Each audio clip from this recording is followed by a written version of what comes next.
Nós passamos aqui quantos anos? Mais ou menos 70, 80, 90, 100. Algumas pessoas chegam até 120. A pergunta é: valeu a pena?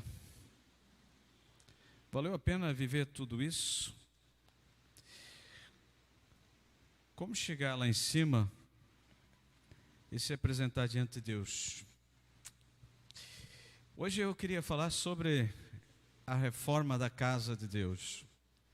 E aqui nós podemos pensar em vários tipos de casa. Eu, como casa de Deus, eu sou o templo do Espírito Santo. A igreja, né, como o corpo de Cristo, a casa de Deus. E lembrando de que vamos ler um texto que se encontra em Reis e que fala sobre uma reforma que foi feita na casa de Deus, né? Que era o templo físico no qual os homens iam adorar a Deus e precisava ser feita uma reforma. Só que essa reforma foi feita na casa, foi feita no culto que era feito nessa casa e foi feita na vida de uma pessoa especial que se transformou num ícone daquilo que a Bíblia diz que é o homem que fez algo extraordinário, que foi se converter de todo o coração e fazer os cultos como deveriam ser. Nós damos as boas-vindas mais uma vez a todos os que nos visitam, a você que está em casa, que Deus esteja abençoando a sua vida, o seu coração.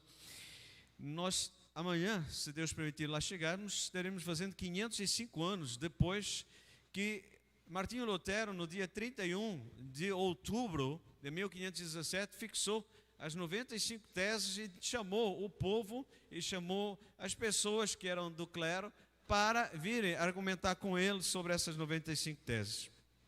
E todos nós sabemos que quando se faz uma reforma, até a gente já brinca, né? Quando faz uma reforma na casa, diz assim: peça reforma da igreja, né? Nunca termina, né? Uma reforma que você vai fazendo, parece que nunca termina.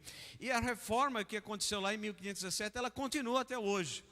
Há coisas que precisam de ser reformadas. Nós vamos olhando e vamos fazendo as coisas e nós precisamos de buscar cada vez nos aperfeiçoar, cada vez estar mais perto da vontade de Deus. E o texto que nós temos ali em Reis, capítulo 22, versículos 1 e 2, diz assim: Josias tinha 8 anos de idade quando começou a reinar e reinou 31 anos, ou seja, morreu com 39 anos. O nome da mãe era Gedida, filha de Adaías, e era de Bosquete. Ele fez o que o Senhor aprova e andou nos caminhos de Davi, seu predecessor, sem desviar-se nem para a direita, nem para a esquerda. Quando Lutero estava lá em 1517, colocando as teses dele, ele estava querendo dizer assim: olha, nós temos que caminhar no caminho, não podemos nos desviar nem para a direita, nem para a esquerda. Então a história de Josias, rei de Judá, ela acontece numa época bastante crítica de decadência espiritual.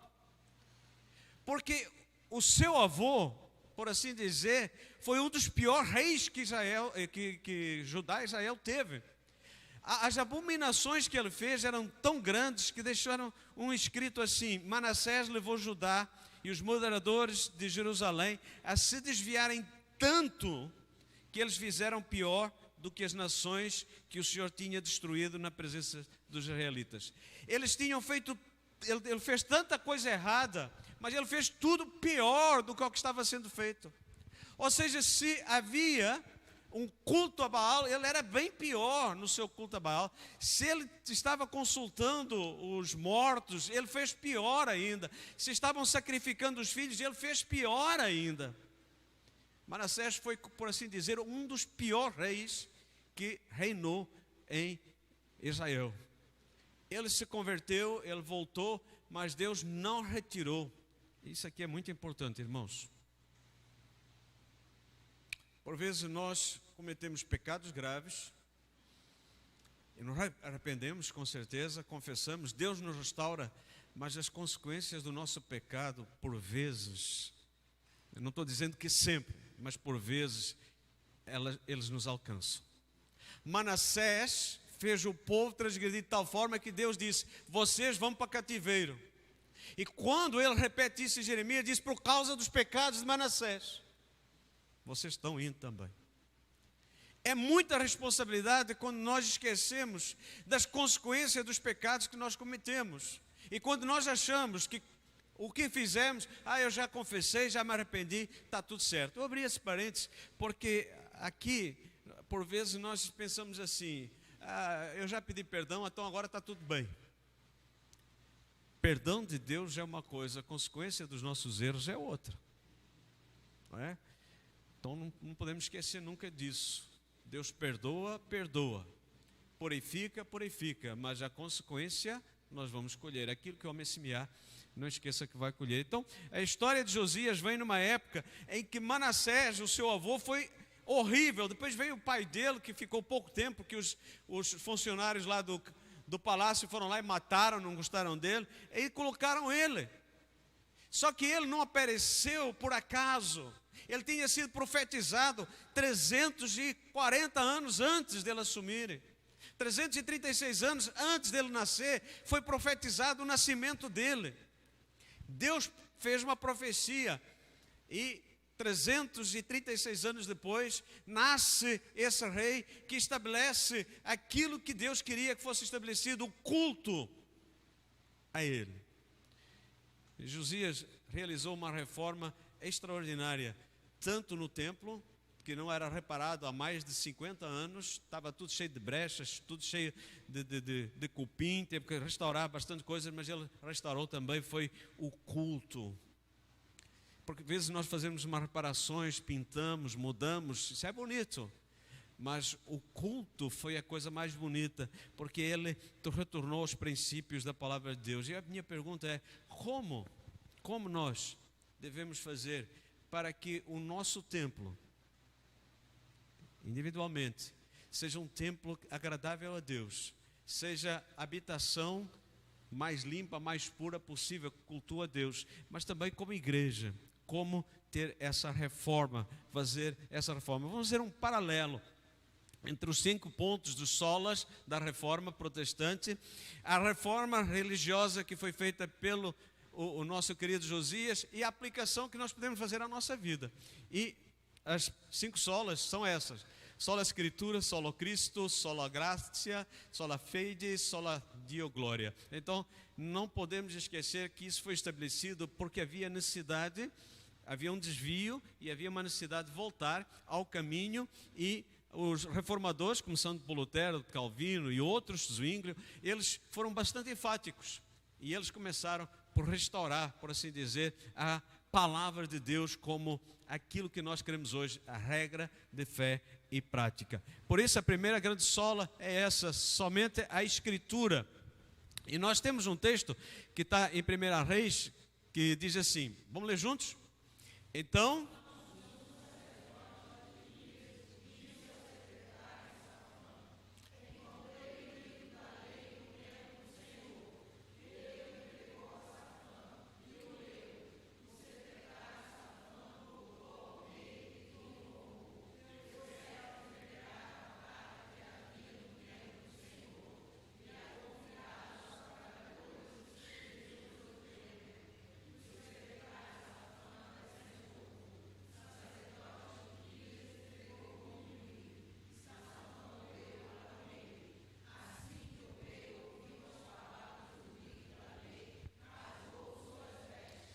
Irmãos, a primeira coisa que Josias, num determinado momento do seu reinado, ele se levanta e diz: alguma coisa tem que ser feita. E, precisamente, diz aqui, no 18º ano do seu reinado. 18º significava que ele estava com 26 anos, não é assim? Começou a reinar com 8. 18º, 26 anos. Com 26 anos, ele olhou para toda Jerusalém, olhou para todo Judá e disse: alguma coisa precisa ser feita. E ele disse: olha, vamos reformar o templo. Quando ele envia as pessoas para fazer a reforma no templo, eles começaram a mexer numa coisa, a tirar outra coisa, e de repente encontraram um rolo, o livro da lei. E quando foi encontrado o livro da lei, foi entregue a Safã. era secretário. Quando ele leu aquilo, ele disse, misericórdia, mas ele não podia fazer nada. Aí ele vai e encontra-se com o rei e dá um retorno para o rei. Olha, estamos fazendo tudo conforme o Senhor mandou, mas tem uma coisa importante. Encontraram o livro da lei. E o rei, sentado no seu trono, disse, lê. Interessante, entregaram um livro. Ele não falou que era o livro da lei, mas entregaram um livro. E ele diz, lê. Safã leu. E quando ele termina de ler o livro, há um choque. O rei entra em crise. O rei tem um choque existencial. Ele se dá conta daquilo que estavam vivendo. A Escritura diz que quando ele ouviu o que estava escrito no livro da lei, ele rasgou as suas vestes. Ele rasgou as suas roupas e chorou. Não encontram aqui nesse texto, mas encontram em outro texto paralelo que se encontra em Crônicas. Ele chora e diz-nos a Escritura que o seu coração se abriu e se humilhou diante do Senhor. Há uma mudança radical. Perante aquele livro que ele recebe, ele não fez outra coisa que não fosse chorar na presença do Senhor, rasgar as suas vestes e se prostrar diante do Senhor e dizer o que é que está acontecendo conosco. Alguma coisa está errada.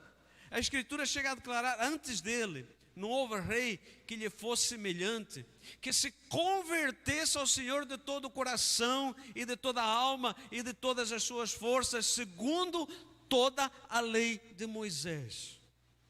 Ou seja, ele procurou a lei de Moisés, e a lei de Moisés, lembra-se quando Moisés entregou para Josué a lei, e ele recebeu, né, aqueles rolos, e Deus disse assim, olha, você está recebendo isso, não te desvies desse livro, não te desvies dessa palavra, medita nela de dia e de noite, porque tudo que fizeres, segundo essa palavra, serás bem sucedido. Mas medita, não te desvies nem para a direita nem para a esquerda. E essa mesma palavra que chegou até Josias, dizia a mesma coisa. E Josias abriu o seu coração, se derramou perante o Senhor. A primeira grande reforma perante a palavra de Deus foi o seu coração, que se rasgou diante do Senhor e abriu-se para aquela palavra, e aquela palavra fez a mudança na sua história. Ou seja, sem palavra não há reforma possível. Se nós não pegarmos a Escritura para lermos, não meditarmos na palavra do Senhor, não há mudança. Por isso, Martinho Lutero, ele falou claramente que a Bíblia seria a única regra de fé e prática. Para a igreja não existiria outra coisa. Não pode existir escritos paralelos, não pode haver interpretações paralelas, é somente a Escritura e a Escritura somente, para que todos entendam que não há possibilidade de se alimentar de outra palavra que não seja a palavra do Senhor. O próprio Jesus disse que o homem tem que se alimentar da palavra. Se a gente não se alimentar da palavra, a gente vai ficar comendo o quê?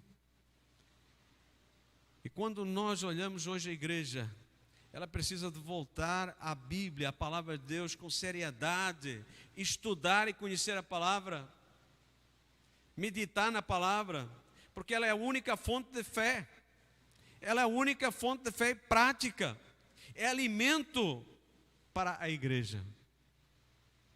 Como li para vocês, antes dele não houve rei que fosse semelhante a ele, que se convertesse ao Senhor de todo o seu coração, toda a sua alma, de todas as suas forças, segundo toda a lei de Moisés. E depois dele nunca se levantou outro igual. Você pode imaginar? Essa é a conversão que nós precisamos de ter em nossos corações. Por isso, vamos ler juntos? Reafirmamos a Escritura inerrante como fonte única de revelação divina escrita, única para constranger a consciência. A Bíblia sozinha ensina tudo o que é necessário para a nossa salvação do pecado e é o padrão pelo qual todo comportamento cristão deve ser avaliado. Essa deve ser a nossa regra de fé e prática. Se nós queremos ter vidas bem-sucedidas, medita na palavra do Senhor de dia e de noite. Em segundo lugar, nós temos só a Escritura. Se nós temos somente Cristo, se nós temos que estudar a palavra, na palavra nós encontramos Cristo. Por que nós falamos de Cristo? Vamos ver um pouco o que aconteceu aqui com o nosso querido Josias. Quando ele descobre o que aconteceu, a Escritura que estava dizendo tudo aquilo que poderia acontecer, vamos ler aí? Vão consultar o Senhor por mim.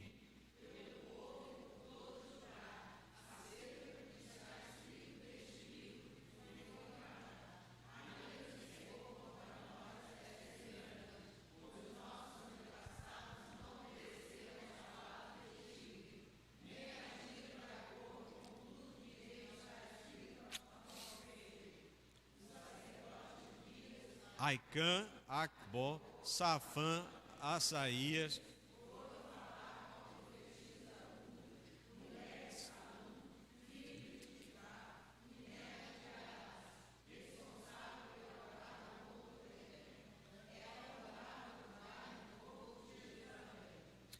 Josias, ele disse, isto aqui tem que ser resolvido, mas tem que ser resolvido diretamente com alguém que está diretamente ligado com Deus.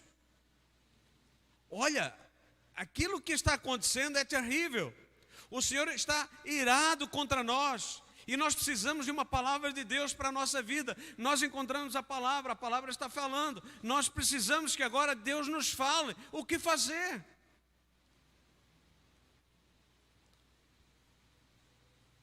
Esta mulher foi usada para exortar o Josias, para exortar o povo, para abandonar os outros deuses.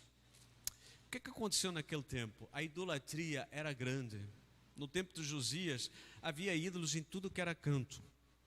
Para vocês imaginarem, até dentro do templo tinha ídolos. Dentro daquilo que não poderia nunca ser invadido, por assim dizer, por coisas horríveis, abomináveis. Eles colocaram dentro do templo. E aquilo que Deus pede é que eles abandonem a idolatria. Que sejam destruídos todos os ídolos. E Martim Lutero, quando se levanta, ele olha e vê as inúmeras relíquias que existem. São muitas as relíquias. Pedaços da cruz que existiam naquela época, dava para construir quase uma ponte entre Rio e Niterói, de tanto pedaço da cruz que existia naquela época. Eram absurdos os rezas e as pessoas que eram intermediárias. E Martim Lutero se levanta e diz, somente Jesus Cristo é Senhor da igreja. Aquilo que essa profetisa Hulda disse para os que foram enviados, é somente Deus pode ser Senhor. Tem que ser destruído todo o ídolo. Só existe um Senhor. E quando Martim Lutero se levantou, ele se levantou declarando claramente aquilo que ela falou para eles, é aquilo que Lutero quis que nós entendêssemos. Olha o que ela diz. Ela disse, assim diz o Senhor, o Deus de Israel, digam ao homem que os enviou a mim, assim diz o Senhor, eu vou trazer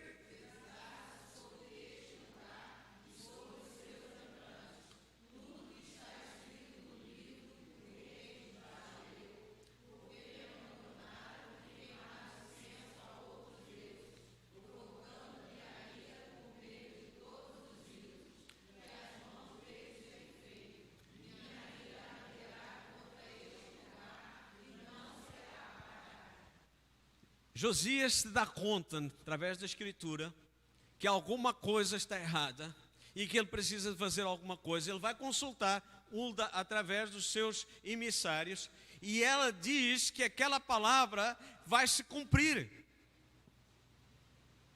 A destruição virá. Lutero levantou-se e disse, olha, Deus vai trazer punição, porque vocês estão fazendo aquilo que é contrário. Só existe um Deus. Só existe um Deus que é mediador entre o Deus e os homens, e esse homem é Cristo Jesus.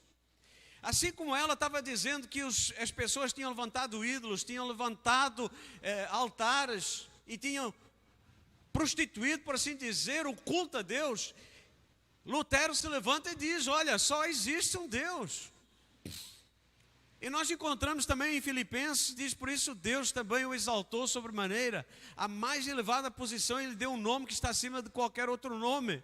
Não tem ninguém que se possa igualar com Jesus.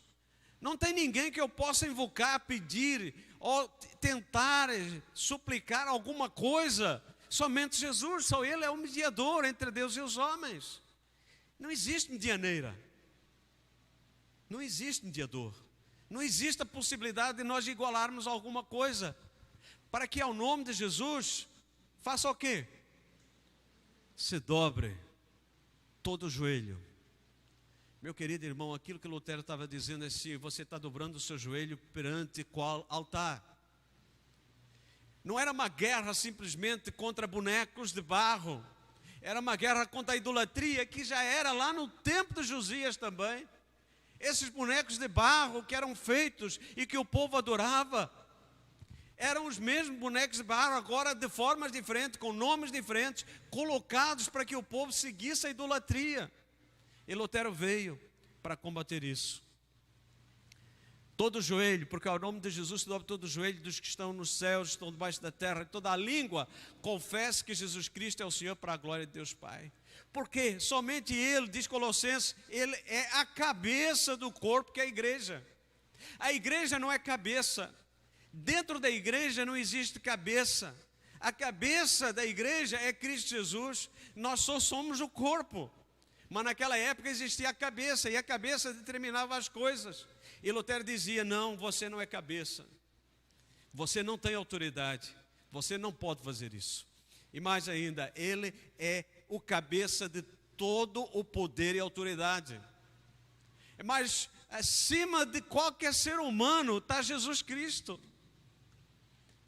Ele é o cabeça do corpo, que é a igreja, mas Ele também é o cabeça de todo o poder e autoridade. Todo o poder e autoridade instituído está sobre Jesus Cristo. Amém? Então, se quisermos realmente reformar a igreja, precisamos de reconhecer Jesus Cristo como Senhor da igreja e de nossas vidas. A igreja deve voltar a ser um lugar como a igreja primitiva era, que buscava servir a Jesus e glorificava a Jesus. E nós temos que evitar modelos políticos hierárquicos, pessoas que se destacam, pessoas que querem ser senhores, aqueles que querem ser donos da verdade. Nós não devemos ter palcos nem altares, não devemos ter ninguém que vamos tratar como alguém importante acima um dos outros. Temos funções diferentes, isso é verdade. Tem pessoas que tocam muito bem, e se eu fosse pegar no violão para tocar e cantar seria horrível. Então cada um tem a sua função, cada um tem o seu lugar. Mas no corpo de Cristo não existe ninguém que está acima de ninguém, com poderes. O poder pertence a Deus, o poder pertence a Jesus Cristo. Enquanto a igreja tiver esses senhores, enquanto a igreja tiver palcos, enquanto a igreja tiver donos, enquanto a igreja tiver alguma coisa se destacando para o senhor fulano tal, isso aí está contrariando precisamente tanto aquilo que aconteceu lá na reforma de Josias, como aconteceu no 1517, como tem acontecido ao longo dos séculos. A igreja precisa de ter um só Senhor, e esse é Jesus Cristo, para a glória de Deus Pai. Por isso, vamos dizer juntos: reafirmamos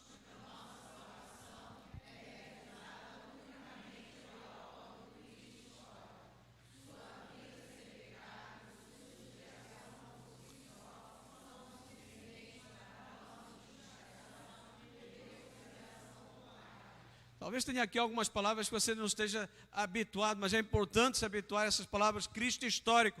Teve um Cristo que esteve na história. Ele invadiu a terra. O céu invadiu a terra. Esteve aqui, viveu. É real. Não é fantasia. Não é alguma concepção da cabeça de alguém que resolveu escrever livros. É real. E a sua vida sem pecado, a sua expiação por si só, são suficientes para justificação e reconciliação. E nós temos que crer isso de todo o coração. Então a igreja precisa reconhecer isso, eu preciso reconhecer isso, você precisa reconhecer isso. Em terceiro lugar, Josias, ele recebe uma palavra e o que ele faz? Olha aí, vamos ler juntos? Josias mandou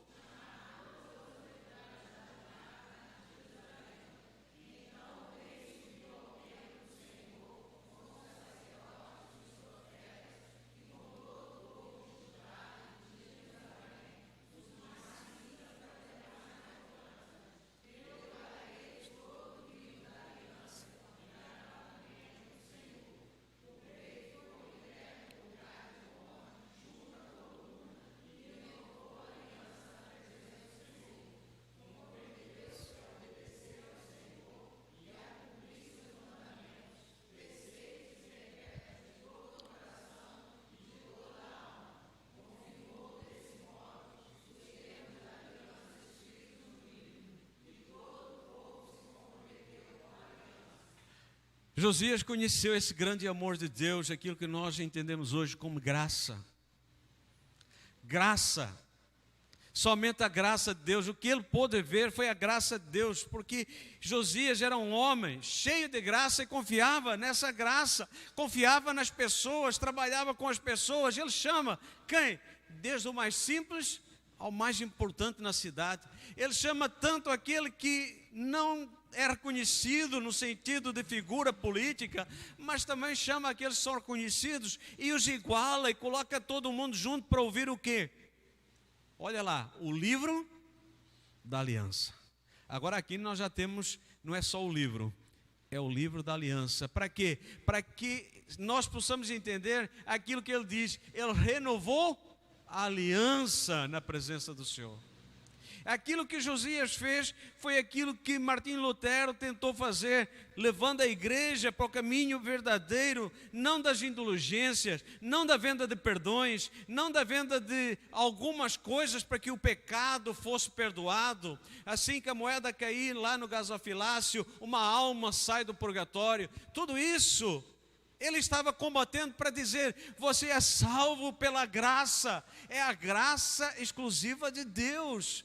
É Deus fazendo a história acontecer, não tem nada a ver com aquilo que você faz, tem a ver com aquilo que Deus fez. E Josias, ele olhou e viu, meu Deus, olha que coisa, Deus fez tudo isso para que nós tivéssemos vida e esperança. E o que é que nós fizemos com isso? Jogamos fora, vamos renovar a aliança na presença do Senhor. E ele comprometeu-se, eu gosto dessa palavra, comprometeu-se a quê?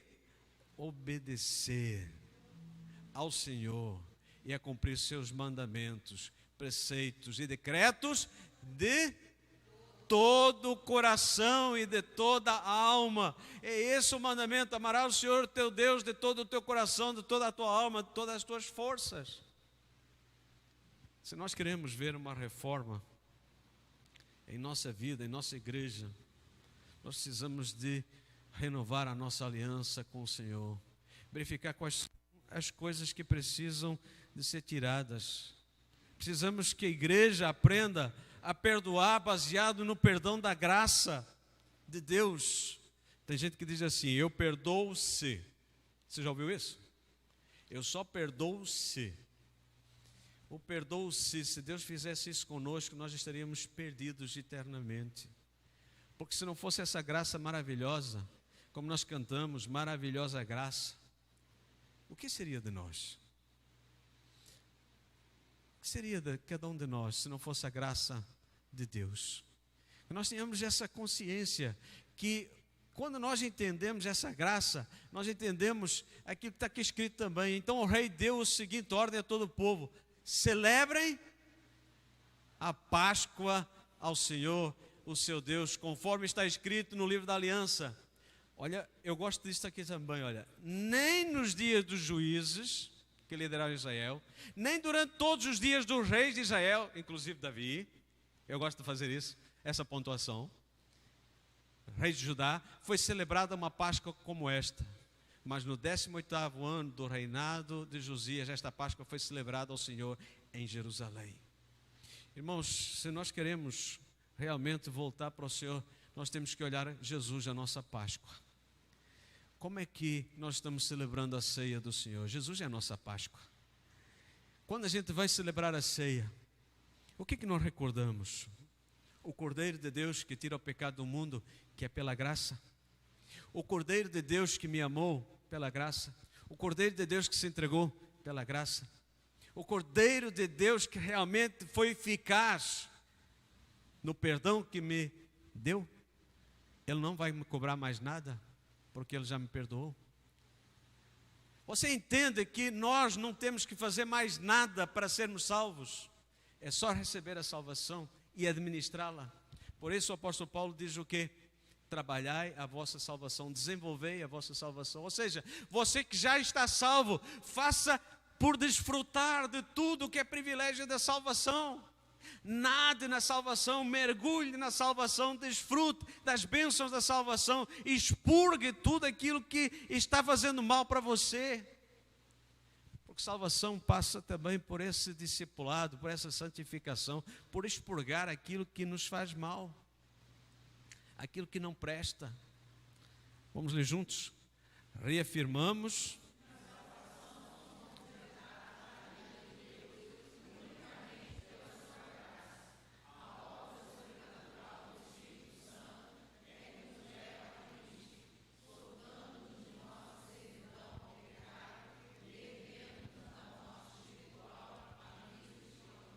Ninguém mais pode roubar você.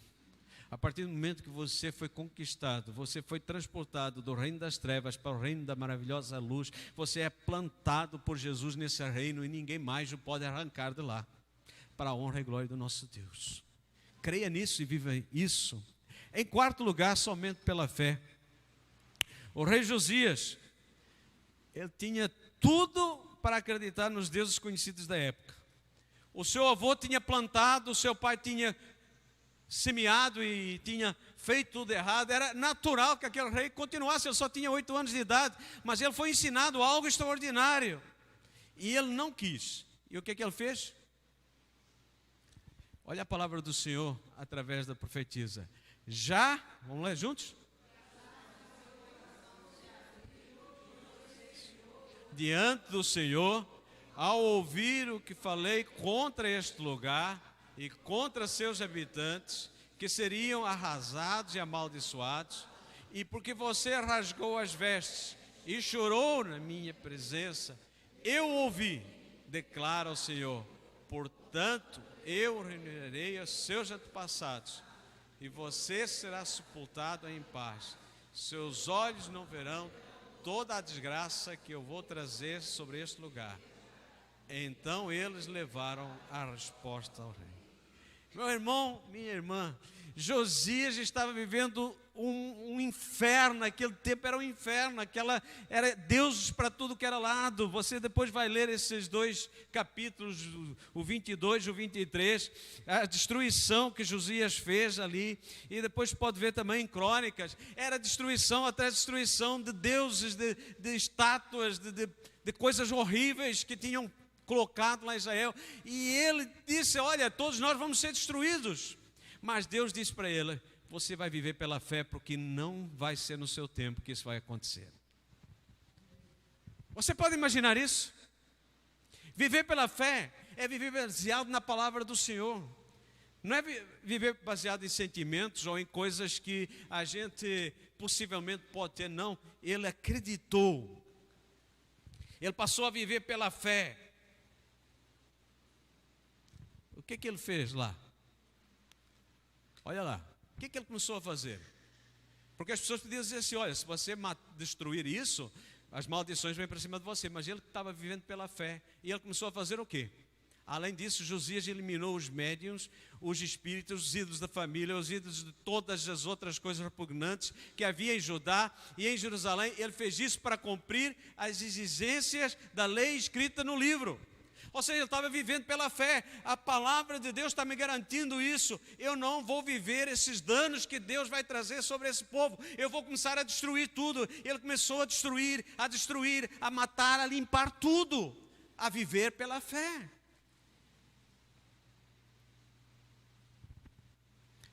É aí que Martinho Lutero, né, no texto que todo mundo conhece, o justo viverá pela fé, ele descobre isso e ele não abriu mão.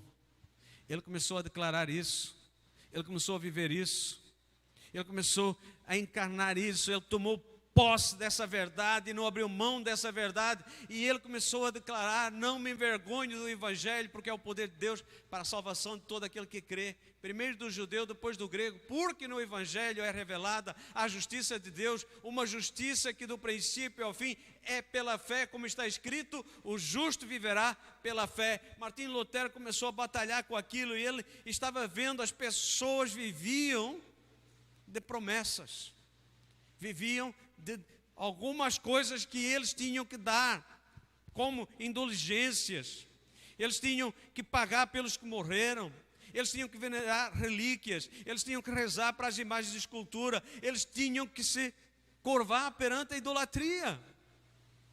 Martinho Lutero disse: não, o justo viverá pela fé. Josias fez isso.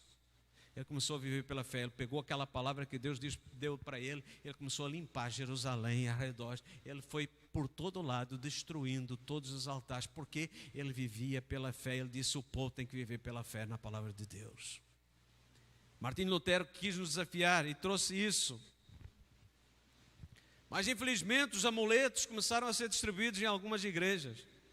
Tem lenço, tem águas, tem óleos ungidos, tem todas essas miscelâneas que parece que eles descobriram aquilo que acontecia sendo combatido por Lutero. Isso tem que ser destruído. A fé, o princípio da fé não é baseado em coisas. O princípio da fé é aquilo que diz em Romanos 11:1. E nós temos que viver também pela fé. Não podemos abrir mão. Se existe uma outra forma de adquirir fé, existe alguma forma de adquirir fé? Só existe uma que eu conheço: ouvindo a palavra de Deus. Portanto, a fé vem pelo ouvir, e ouvir pela palavra de Cristo. Se nós queremos viver pela fé, só podemos vivê-la através da palavra de Cristo. As pessoas têm se apegado a amuletos, a coisas que não resolvem, para tentar resolver aquilo que é mais importante da sua história, que é a sua paz com Deus. Justificados, pois, pela fé, temos paz com Deus. Vamos reafirmar? Reafirmamos que a justificação é somente pela graça, somente por intermédio da fé, somente por causa de Cristo. Na justificação, a retidão de Cristo nos é imputada como o único meio possível de satisfazer a perfeita justiça de Deus.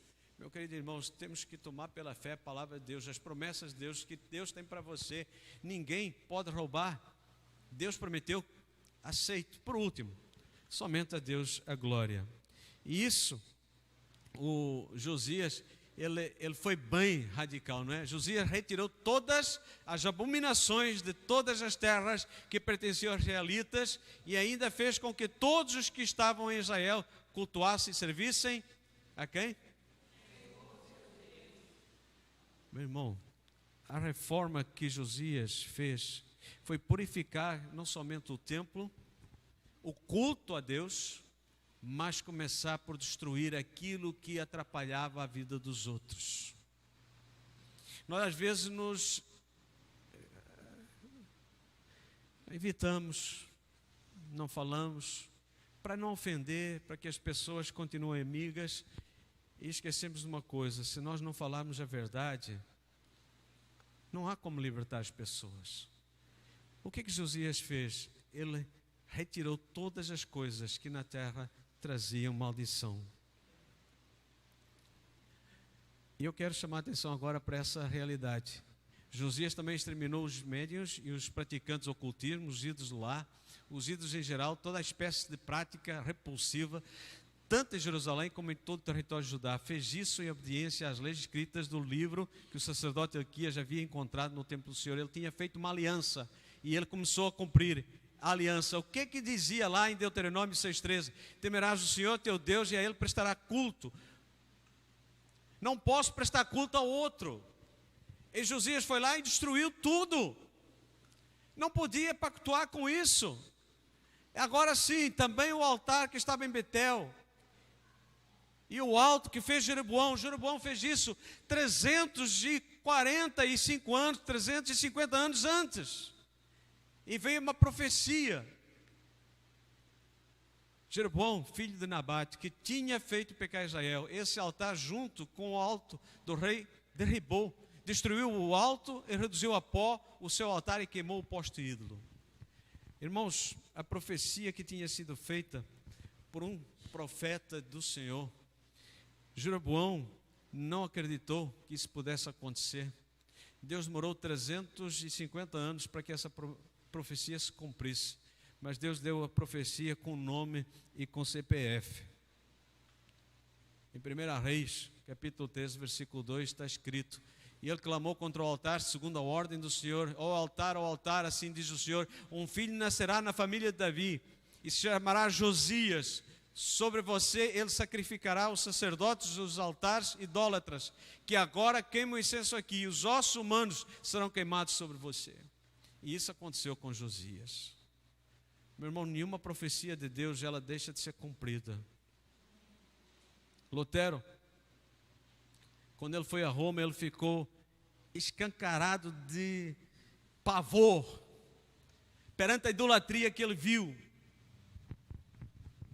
Ele viu tanta idolatria em Roma que ele ficou obcecado com aquilo. Ele disse: como pode? E por isso as 95 teses foram colocadas. Ele não queria mais que o povo fizesse culto para santos, fizesse nada daquilo que eles estavam praticando. E ele conclamou o povo a cultuar somente a Deus. Josias, ele fez isso. E nós também hoje somos desafiados. A quem é que nós estamos cultuando? A quem é que nós estamos adorando? Que a igreja nos dias atuais precisa de vencer? Quais são os tipos de idolatria? Pode ser o próprio ego. Tem gente que disse: eu não gostei do culto hoje. Eu disse: mas o culto era para você? Eu não gostei dos louvores hoje, Paulo. Era para mim o culto, não era? Porque eu queria que os cânticos me agradassem. Eu não gostei da mensagem hoje do pastor. Eu hoje não gostei. O culto é para mim? O culto é para Deus. E se eu não consigo cultuar Deus, é porque eu tenho um ídolo dentro de mim que quer ser cultuado. Se eu não consigo louvar, se eu não consigo adorar a Deus junto com os meus irmãos, é porque alguma coisa está errada. Qual é o tipo de idolatria que está? Hoje nós temos os cantores gospel que estão sendo idolatrados, e eles gostam. São poucos os que repreendem a idolatria. Eles gostam de ser ovacionados, eles gostam de dar autógrafos, eles gostam de tirar foto, eles gostam de postura, de posts, eles gostam de ver quantos likes tiveram lá. Isso é idolatria. Pastores também, idólatras, que gostam de postar para receber lá o seu like, porque se não receber, como é que pode tão baixos os meus likes? Isso é idolatria. Mas graças a Deus existem muitos cantores gospel e muitos pastores evangélicos que, apesar de cantarem, apesar de pregarem, não estão buscando essa idolatria, porque eles querem cultuar a Deus. Deus não divide a sua glória com ídolos. Isso é o que nos diz Romanos, que porque dele e por meio dele e para ele são todas as coisas, a ele seja a glória para sempre. Amém.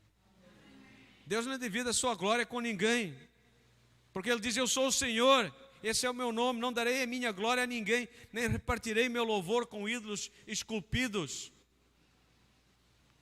Quando o nosso querido João, perante toda a revelação que teve lá na ilha de Patmos, ele se inclinou para adorar aquele anjo, ele disse: levanta-te, não faça tal, porque eu sou o teu conservo, adora a Deus. Nunca esqueça, meu irmão, a gente deve honrar as pessoas, mas nunca idolatrar. Devemos honrar pai e mãe, nunca idolatrar. Devemos honrar esposa, marido, mas nunca idolatrar. Devemos honrar filhos, mas nunca idolatrar. Devemos honrar patrões, mas nunca idolatrar. Devemos honrar aquilo que nós gostamos, mas nunca idolatrar. Reafirmamos juntos? Reafirmamos que, como a salvação é de Deus e realizada por Deus, ela é para a glória de Deus e devemos glorificá-lo sempre. Devemos viver nossa vida inteira perante a face de Deus, sob a autoridade de Deus e para a glória de Deus. Sempre será a glória de Deus, nenhum ser humano. Não é? Quando as pessoas dizem que a pessoa está buscando glória, quando a pessoa está, por vezes, a pessoa não está buscando, é simplesmente um reflexo da sua própria personalidade. Aquele que está dizendo que o outro está fazendo, às vezes é só um reflexo. Aí a pessoa confunde as coisas. E nós precisamos de olhar e ver quais são as nossas motivações. Josias, ele não estava querendo ser o melhor rei. Josias não estava querendo ser melhor que Davi, nem queria que o seu nome ficasse na história como o rei que antes dele e depois dele não houve outro igual. Ele não estava fazendo isso, ele estava com um compromisso exclusivo com Deus, e é isso que nos deve motivar. Nunca antes houve um rei como Josias. Ele não queria que isso acontecesse para a glória dele. Ele queria que Deus fosse glorificado, e por isso nunca mais houve um rei como ele, porque ele só queria a glória de Deus. Enquanto ele viveu, não se desviaram de seguir o Senhor, Deus de seus pais. Isto é muito importante. O que nós estamos transmitindo de legado? As pessoas que estão à nossa volta. A vida de Josias foi uma grande obra de reforma. Ele não só fez uma reforma no templo, mas ele fez uma reforma dentro dele. Ele reformou-se. Ele se converteu, ele mudou o seu coração. E porque ele mudou o seu coração, ele começou a contaminar outros na maneira mais bonita de falar a palavra. Ele mudou o ambiente, ele mudou a história à sua volta, porque algo fez sentido na sua vida. Quando nós nos adentramos ao templo para adorar a Deus, o que ele nos mostra? O que precisamos de passar por reforma nessas mãos de Deus? O que Deus aponta para nós que precisa ser reformado? O que Deus falou com você hoje que precisa de ser deixado? A igreja cristã precisa ser reformada o tempo inteiro. Não podemos esquecer da Bíblia. A leitura da Bíblia. Não podemos esquecer que só em Cristo e com Cristo nós alcançamos a salvação. E que essa salvação é pela graça. E nós já recebemos pela fé tudo por causa da glória de Deus, do passado, do presente e do futuro. E o que nós somos convidados a fazer? Antes, cresçam na graça e no conhecimento do nosso Senhor e Salvador Jesus Cristo. Meus irmãos, não tem mistério nenhum. Como cristãos, nós devemos buscar crescer na graça e no conhecimento do nosso Senhor e Salvador Jesus Cristo. Que Deus nos dê a capacidade de entender de que nós estamos passando por aqui. Temos um tempo, pouco tempo. Nós já vimos quantos irmãos nossos já partiram, não é? Então, aproveitemos o tempo, enquanto aqui estivermos, para a glória do nosso Deus. Que as lições que aprendemos aqui com Josias, elas possam se refletir na nossa vida. Que as lições que aprendemos com os 5 solas possam se refletir na nossa vida. Que as lições que nós temos visto ao longo da história, aquilo que é bom, que seja passado para nós. E que nós possamos, ao aprender isso, levar isso para outras pessoas, para que outras pessoas também possam conhecer o Evangelho de Jesus Cristo. Vamos orar?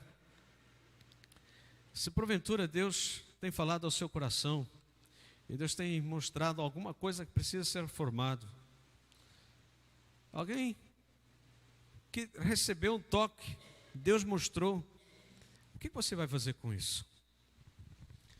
Você vai abrir o seu coração para Deus, como o fez Josias, rasgou o seu coração diante de Deus, confessou o seu pecado e quis uma nova vida, uma nova etapa na sua história?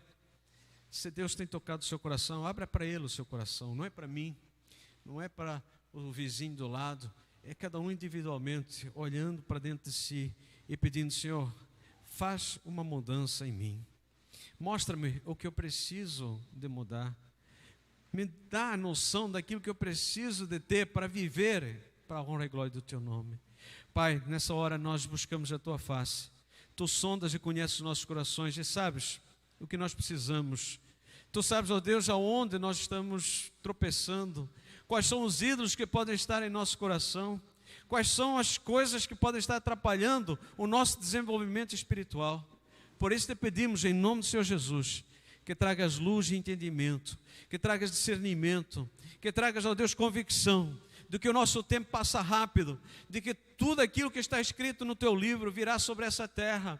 Que o Senhor nos dê a possibilidade de ver a Tua mão sobre as nossas vidas e nós contagiarmos outros com palavras de vida e de esperança. Eu te peço, ó Pai, em nome do Senhor Jesus, abençoa-nos. Abençoa-nos individualmente, abençoa-nos como igreja, abençoa-nos como nação. Nós oramos agradecidos em nome de Jesus. Amém e amém.